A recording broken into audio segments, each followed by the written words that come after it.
The Story of a Stuffed Elephant. Chapter 3. Up in the Attic. Banging, puffing and grinding noises sounded all about the stuffed elephant. Around him swirled the white flakes of snow, but he could hardly see them, for part of his head, part of his trunk, and one eye was stuck in the drift.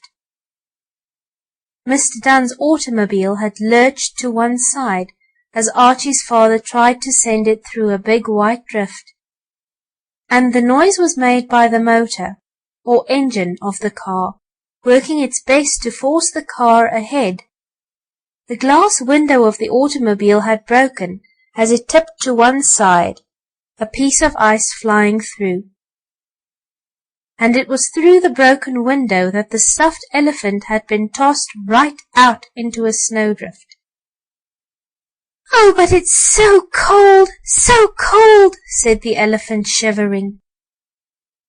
Of course it was cold up at the North Pole, where Santa Claus had his workshop, and there was more snow and ice than near Archie's home. But up there the elephant had been inside the warm shop, just as he had been kept in the warm toy store, and until a few minutes ago in the warm auto. "Well, I guess I'll have to back up and go around another way," said Mr. Dunn after a while. "I can't make my machine go through that snowdrift. I'll upset if I do. Hello! One of the windows is broken too. I'm sorry about that, but I can go on with a broken window, which I couldn't do if I had a broken wheel. And I guess the toys won't take cold. Yes, I must back up and go home by another road." Starting the car slowly, Mr. Dunn backed it out of the drift. The front wheels and the radiator, where the water is, were covered with masses of white flakes, but aside from the broken window, no damage had been done. "I'd better hurry home, too," said Mr. Dunn, talking to himself. "A way some jolly men have.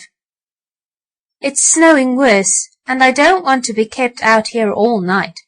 I want to get back with the Christmas presents. Archie will surely like that stuffed elephant." And then, never thinking that the elephant had been tossed out of the broken window into a bank of snow, Mr. Dunn started his car off on another road, leaving the poor elephant stuck in the drift. "Oh, this is dreadful, terrible," thought the elephant. "I am freezing to death. Santa Claus wanted me to have adventures, but none like this, I'm sure. What shall I do?" If the elephant had only been allowed to come to life and call out when Mr. Dunn was around, all would have been well. For though Archie's father might have been surprised at hearing a toy speak, he never would have gone away and left it in the snow. But the toy elephant did not dare call out, though, now that no one could see him, he pretended to come to life and began to struggle to get out of the snow. It was getting dark and growing colder, and even a toy elephant does not like to be left all night in a snowdrift. "Oh, if only I can pull my trunk out and get the snow from my left eye, maybe I can see which path Mr. Dunn took and follow him home," thought the elephant. "I don't want to stay here alone. It is dark and no human eyes can see me moving. I must get out."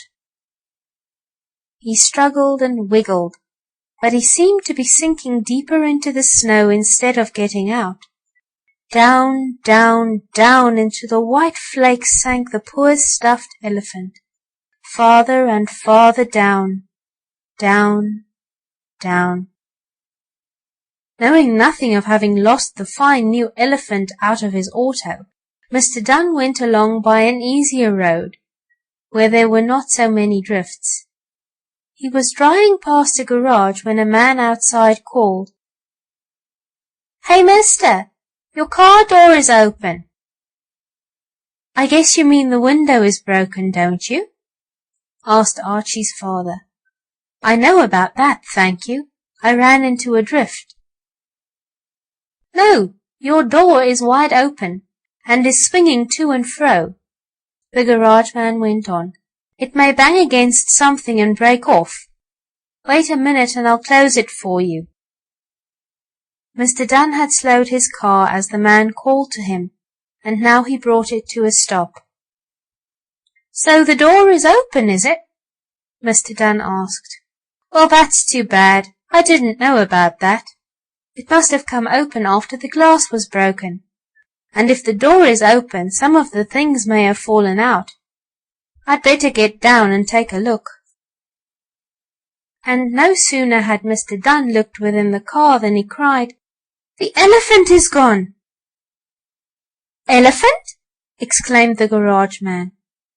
Elephant? Surely. An elephant I was taking home to my boy Archie, went on Mr. Dunn. I had the elephant in the car and... Oh my! Cried the garage man, backing away, and nearly falling into a snowdrift himself. Do you mean to tell me you had an elephant in that machine? Oh, I see what you're thinking of. You mean a real elephant, and I'm speaking of the stuffed elephant that I bought in the toy store. It's a toy elephant that is lost, Mr. Dunn explained. Oh, that's different, laughed the man. I was wondering how a real elephant could get inside your car, unless he was a baby one. No, this was a toy one, said Mr. Dunn, and I think I know where he must have slipped out, back at the big drift where I broke the glass of the door, trying to smash my way through. I'll go back there and see if I can find Archie's Christmas present. Back through the storm drove Mr. Dunn. The snow was coming down thicker and faster, and the wind was piling it into more drifts. It was dark too, but the headlights on the car made the road bright enough, especially on account of the white snow, for Mr. Dunn to see his way. Soon he was back again at the same drift which had made him turn about and take another road. Now to find that elephant, said Mr. Dunn. All this while the stuffed elephant had been trying to wiggle out of the snowdrift, but not being used to such work, he was not having very good luck. The snow was soft, and the more he wiggled, the deeper in he sank.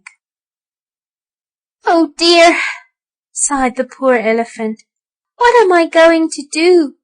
The snowflakes are getting in my trunk, and they tickle me and make me want to sneeze. It's no fun to be in a snowdrift. I used to like to look at them through the window in the shop of Santa Claus, but they're prettier to look at than to be in. If only a lot of the nodding donkeys and 4 or 5 of the white rocking horses were here now, they could pull me out of this drift, went on the elephant. But they aren't, and I'll have to help myself. I wonder if I gave a trumpet or 2 through my trunk, whether that would do any good. He was just about to try it, when all at once he heard a noise. That sounds like an automobile, thought the elephant. I daren't move or trumpet if any real folks are around.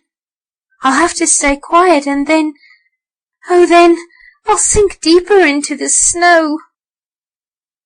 Just then a man's voice said, It was right here I ran into the drift. The elephant must be somewhere about here. Dazzling lights shone in the elephant's one eye that was not in the drift. He saw a big auto come to a stop, just the other side of the snowdrift, and Mr. Dunn, for he it was, jumped out. Oh, now I'll be all right, I guess, joyfully thought the poor elephant. Mr. Dunn stalked through the snow until he was close to the drift. The headlights on the car made it almost as bright as if the moon had shone. Ah, there he is, cried Archie's father. A moment later he caught hold of one of the elephant's hind legs and pulled him from the drift. Here's Archie's elephant, exclaimed Mr. Dunn. "Not hurt a bit. Only some snow on him, but that will brush off. I'm glad that man at the garage saw my open door, or I'd never have known I had lost the elephant. Now for home." A moment later the elephant was put back into the auto with the other Christmas toys.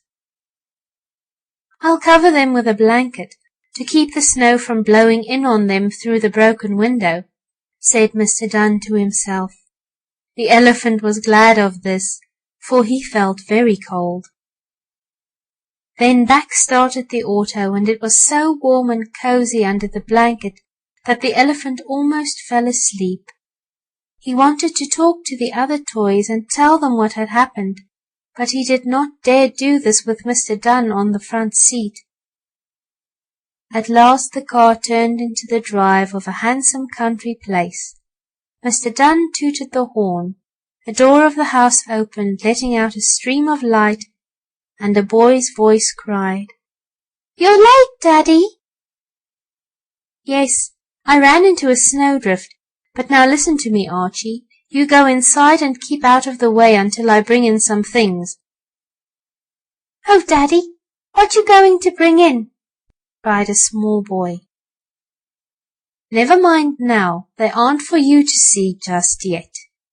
Besides, they are covered with snow, for some came in through the broken window, and I don't want you to catch cold.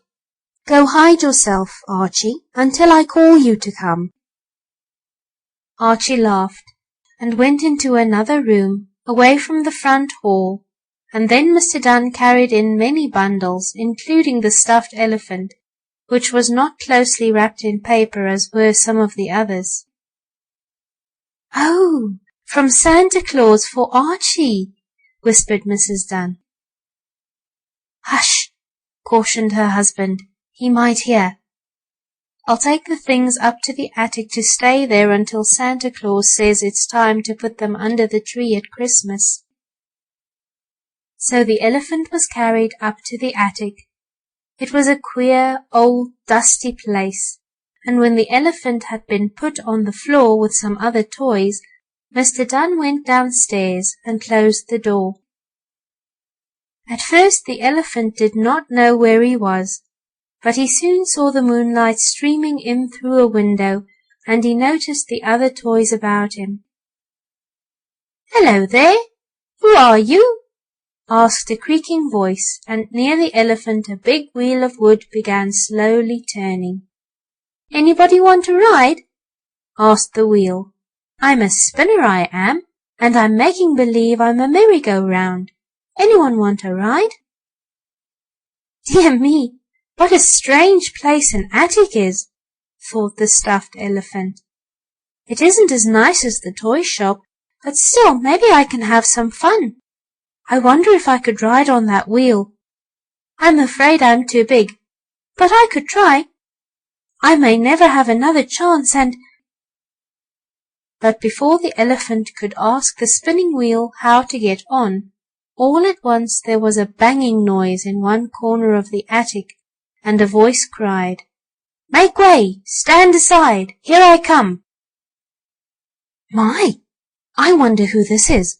Not a lion, I hope," thought the elephant. End of chapter 3.